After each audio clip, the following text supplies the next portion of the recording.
Welcome, friends. This is Archangel. So, are you single? Then you're a loser! There are many reasons we shame and mock single males. You see, we, humanity, have set up a system where we function and thrive off of male toil and brilliance. We cannot survive without males, period. Thus, we have a quandary. How do we make males labor and sacrifice for everyone? How do we corral all these wild stallions in order to make them pull the plows?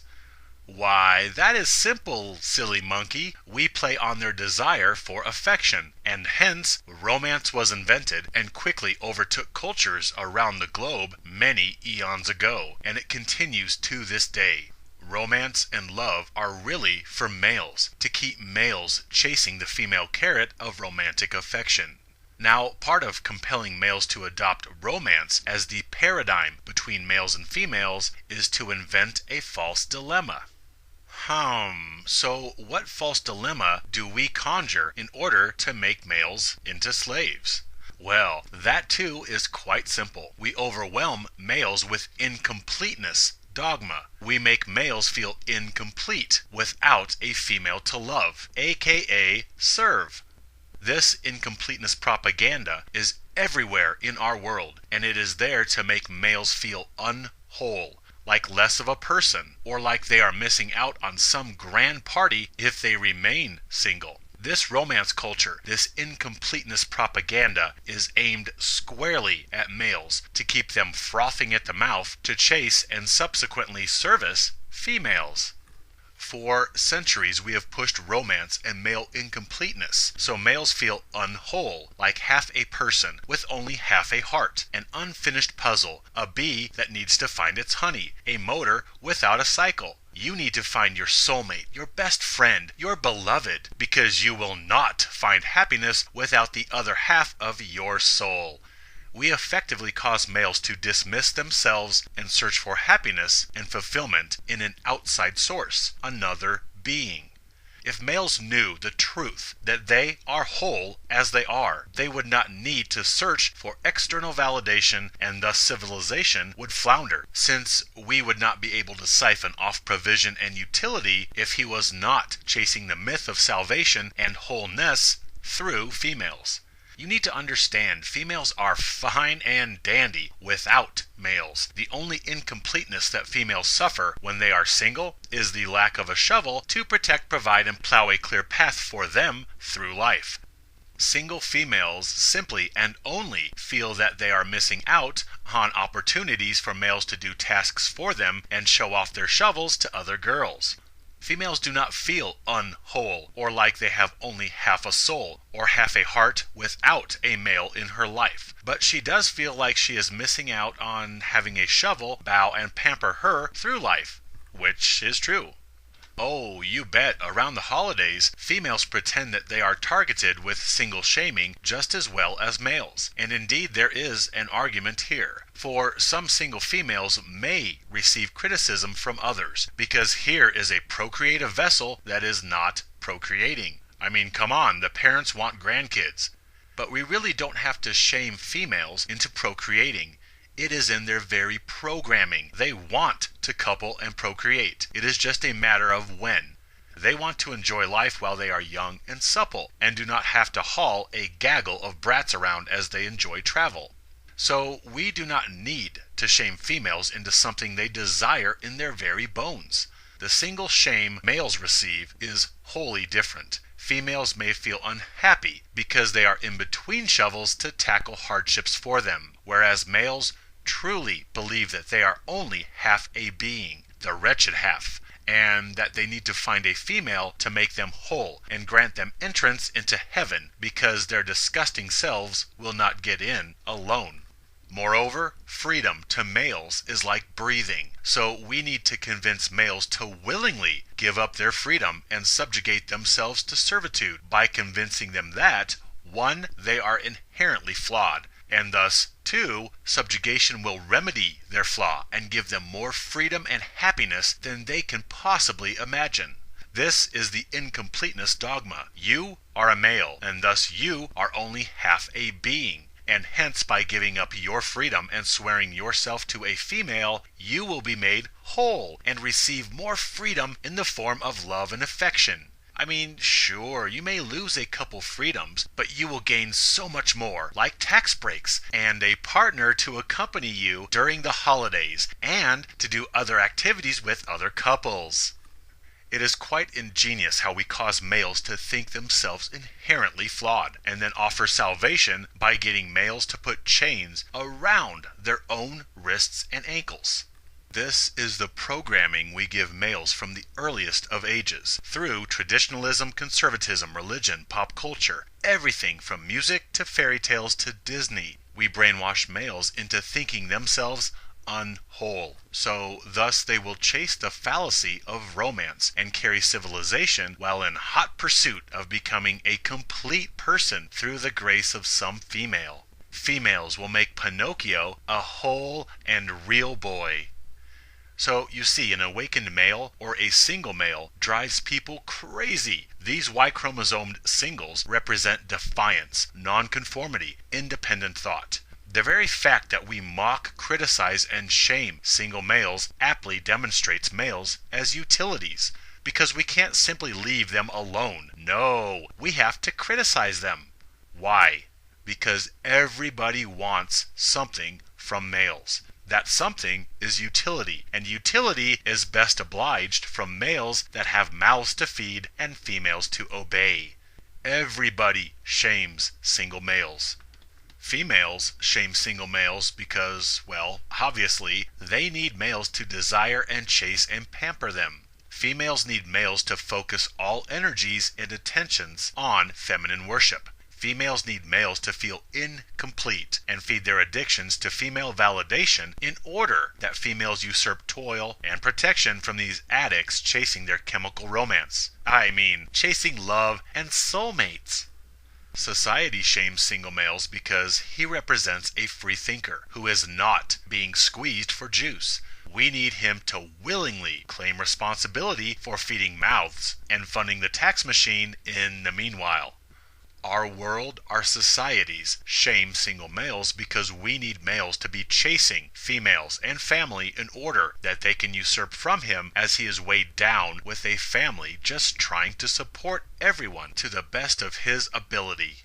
And males themselves will shame single males because, well, most are jealous that they are tied down, and thus they want other guys to be just as encumbered and miserable.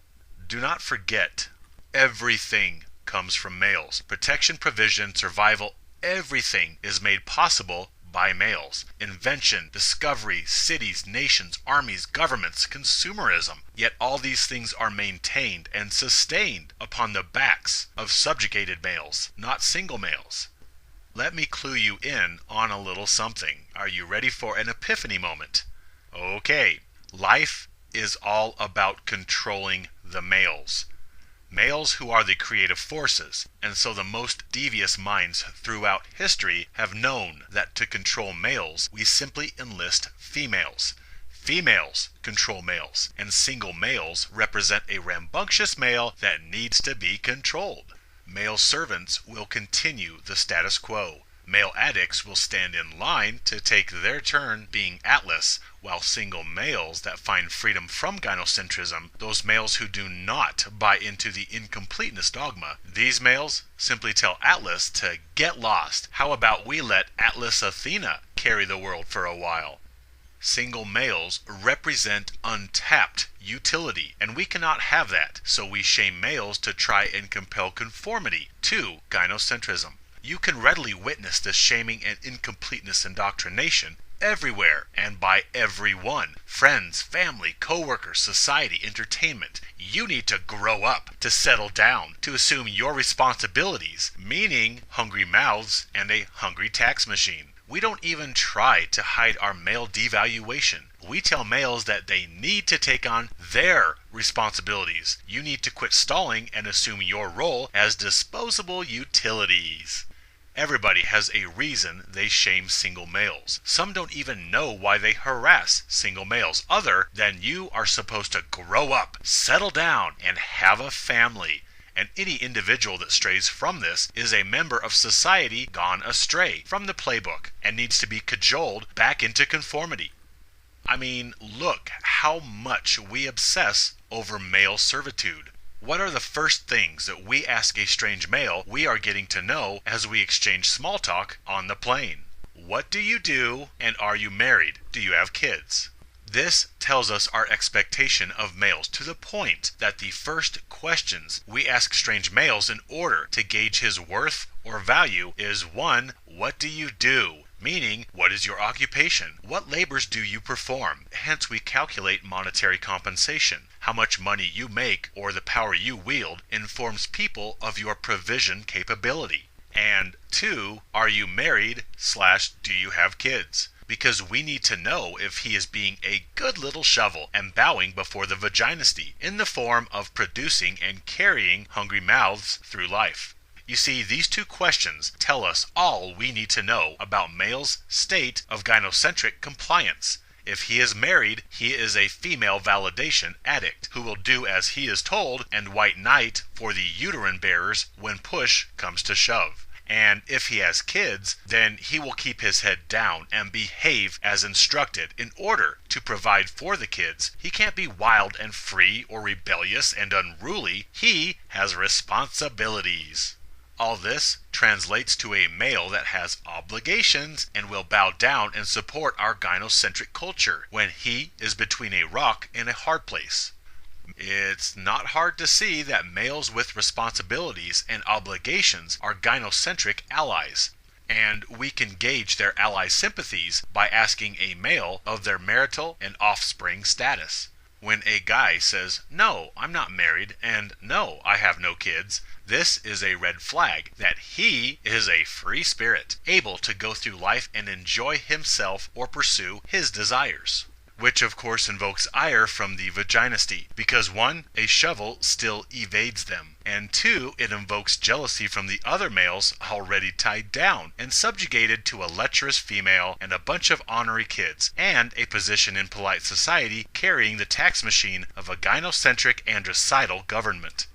I wear my single status like a purple heart with pride. I love seeing the jealousy or the ire or the straight up confusion that I elicit when I tell people, "Nope, never been married, never will be," and "Nope, no kids, not gonna have any." I can make smoke start rolling out of the ears of those that I tell this to, since I confuse their shovel programming and cause their gynocentric CPU to blow a fuse.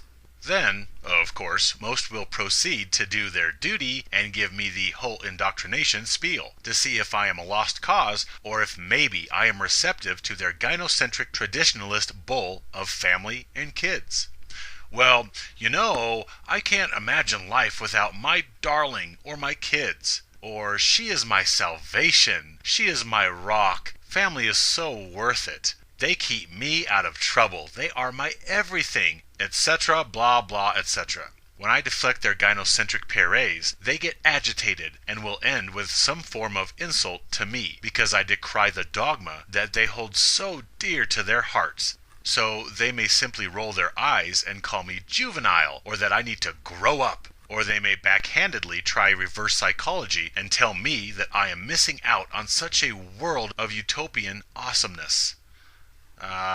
Yeah. Well, how about you enjoy all that awesomeness and tell me how all that utopia worked out for you 5, 10, 20 years down the road? How's that sound? We inhabit a culture where everything is predicated upon male-female coupling. We are a culture that pushes female salvation onto males, so males will carry the infantilized flower petals through life. I mean, seriously, we listen to music which indoctrinates us with romance and male-female interactions. Perhaps as much as 2/3 of all music ever sung are merely odes to male-female romantic interactions, whether they hail the chemical highs of courtship or lament the pain of breakup. Next, we get all the fairy tale romance pushed onto us when we are young. Going out to dinner, going out to a movie, dancing, going to an amusement park. All these items conjure up the need to have a romantic partner to share these things with. We push tax breaks for those who submit to the formalized template of male-female coupling labeled marriage. I cannot overstate the incompleteness indoctrination that has existed in nearly every culture throughout time. Males are brainwashed into feeling incomplete, and that we need another, a female, to make us whole or to get the most enjoyment out of life. Furthermore, we have labeled the stigma of being the third or fifth wheel as shameful, to the point that you have to receive charity from others and tag along as the single person on activities with couples. And it is almost an unwritten law that couples do not associate with singles. Instead, they find other couples to do things with. Sure, we could do activities by ourselves, such as going to movies or dancing, but seriously, how many males actually do? This is because of the shame or guilt of single indoctrination. Most males do not enjoy life fully by themselves because they feel inadequate or embarrassed that they are alone. We train males into thinking they need a female to complete them in public. We are awash in male devaluation, and a purposeful shaming tactic to keep males compliant is single male shaming. We also impugn single males as undesirable by labeling them as leftovers that females do not want. We say that males who are taken or married, these males are more attractive to females than single guys, because he represents the fruit that they cannot have, and that which is just out of reach is always more appealing to humans. Yeah, we have all heard this popular and common explanation. However, I would posit that the reason married males are so much more desirable than single males is because females see that he is domesticated already, and he is already behaving according to gynocentric decrees of female elevation and male devaluation, whereas single males are more likely to run around and not behave as easily. Yet taken males, males who are already in relationships, are males who are already pulling the cart. And those that bow before the divine feminine are always more desirable to those that are feminine. Fully trained soldiers are more desirable to the general populace than unruly raw recruits. The romance culture, which is based upon incompleteness dogma, is nearly as rampant and epidemic as male devaluation. Almost all cultural representations or societal values of any time period or country around the world, nearly all revolve around the romantic communion of males and females. Everything from music to dancing compels the need for a partner. I was in Disney World this past summer for a family reunion, and I was in awe of the indoctrination juggernaut that Disney World truly is. It so beautifully excels in pushing traditionalism, romance, and family.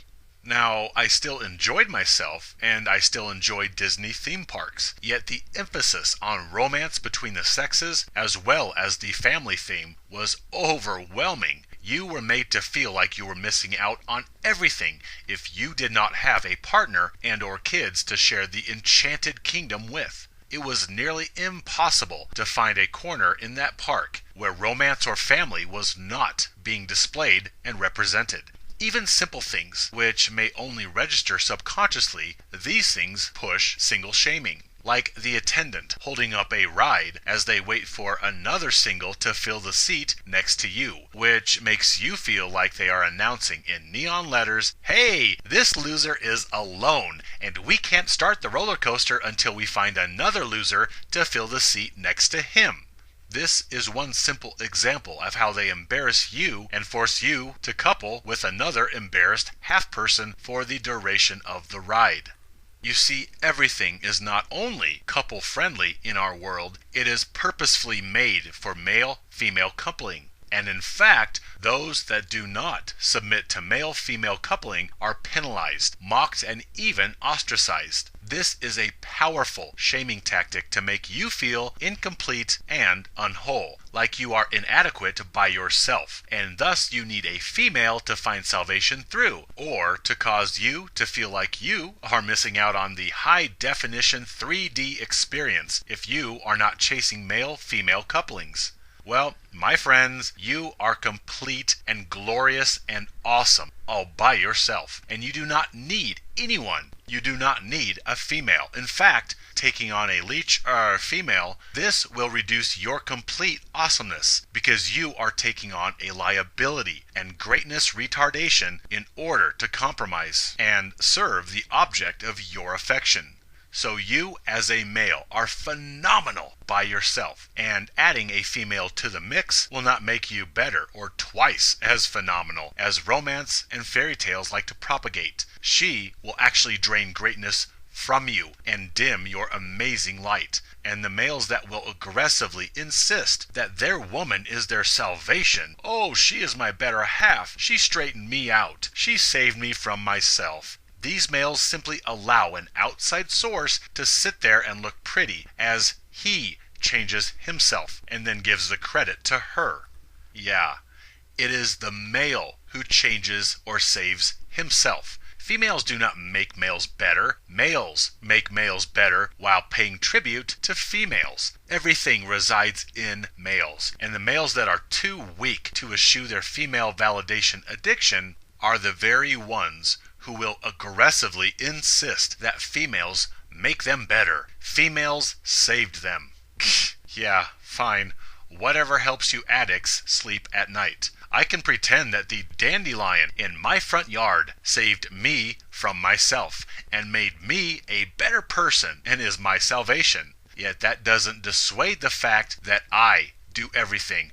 I accomplish greatness. I do greatness. My object of adoration does not do it for me.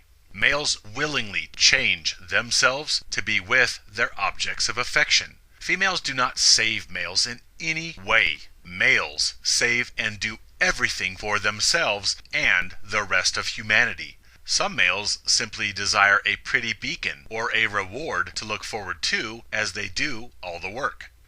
Look around you. Single males are shamed, and now you know why. Well, I am proud of being single and phenomenal. I am whole all by myself, and thus I like solo seats on my motorcycles. I am amazing and glorious all by myself. All males are. If I do seek assistance from others, I do not pretend that I am incomplete or that they are my salvation. I merely recognize the need for assistance, since moving a couch is easier with two complete, whole, glorious males rather than one. Single and glorious is how males are meant to be. This is why we are isolated and alone, with no one to love us, because we are finding our greatness by ourselves. We are already whole and complete. We could not find greatness if we were half beings, used for utility, then discarded by those we sought completion through. Friends, be proud of your single completeness. You are glorious singularities. Wear this as an example to other males, and as a big middle finger at the vaginisty, that you will not bow to conformity. You will not suffer male devaluation or disposal.